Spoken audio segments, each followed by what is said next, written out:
এইভাবে চারি সাইড থেকে সমস্ত সরগুলোকে কেটে নিতে হবে। তারপরে এইভাবে একটু কেটে নিলে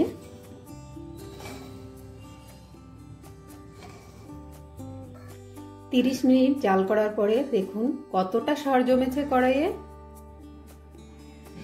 নামিয়ে নিয়েছি রাবড়ি। আর রাবড়ি রেসিপিটি কেমন লাগলো কমেন্ট করে জানাবেন। আর এই রাবড়িটা কম বেশি সবাই করতে পারেন, তো আমি কি করে করছি সেটা আপনাদের সঙ্গে শেয়ার করছি। চলুন দেখে নেওয়া যাক রেসিপিটি। এই রেসিপিটার জন্য আমার লাগছে 1.5 লিটার দুধ।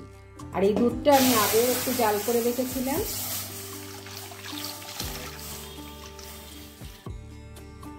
দুধটাকে জাল করে নিতে হবে।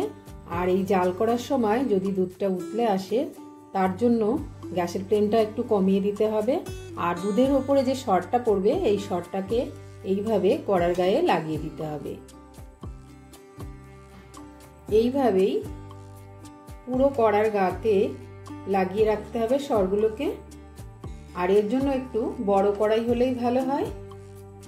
10 মিনিট জাল করে নেওয়ার পরে দেখুন দুধটা আমি কতটা সর জমা করে ফেলেছি। রাবড়ি বানানো খুবই সহজ, কিছুটা ধৈর্যের দরকার। আমি 10 মিনিট জাল করে নেওয়ার পরে দেখুন কতটা সর জমা করে ফেলেছি। আর আরও জ্বালিয়ে এটাকে আরও ঘন করে নিতে হবে। দুধটাকে 250-300 মতো করে ফেলতে হবে দুধটাকে জ্বালিয়ে। আর এইভাবে সরটাকে উঠিয়ে নিতে হবে চারি সাইডে। 20 মিনিট জাল করার পরে দেখুন কতটা সর জমে গেছে।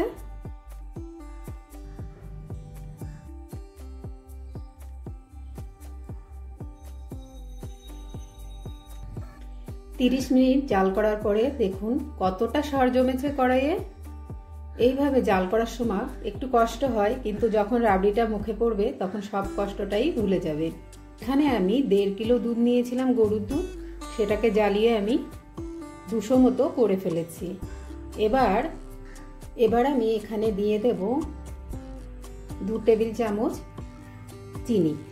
আপনারা যদি মিষ্টি বেশি খান তাহলে এখানে মিষ্টির পরিমাণটা বাড়িয়ে দেবেন। চিনিটা দেওয়ার পরে গ্যাসের ফ্লেমটা একদম কমিয়ে এইভাবে নাড়িয়ে নাড়িয়ে চিনিটা মাঝখানে মিশিয়ে নিতে হবে। চিনিটাকে দিয়ে 2 মিনিট ধরে জ্বালিয়ে আমি ভালো করে মিশিয়ে নিয়েছি দুধের সঙ্গে। এইবার গ্যাসটাকে অফ করে দিচ্ছি। চিনিটাকে মিশিয়ে এবার আমি 1 মিনিট গ্যাসটাকে বন্ধ করে রেখেছিলাম। এবার আমি সরগুলোকে সাইড থেকে এইভাবে চাকু দিয়ে কেটে নিচ্ছি।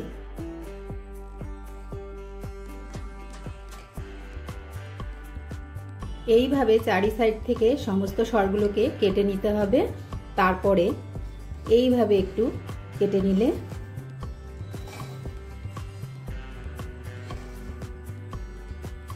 এবার খুন্তির সাহায্যে চারি সাইড থেকে সরগুলোকে তুলে নিতে হবে।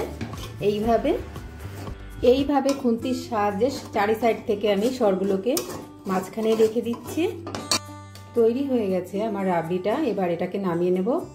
নামিয়ে নিয়েছি রাবড়িটাকে।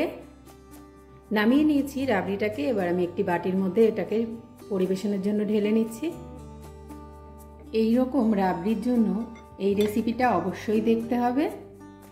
রেসিপিটা কেমন লাগলো কমেন্ট করে জানাবেন। এবার উপর থেকে একটু পেস্তা কুচি দিয়ে দিচ্ছি।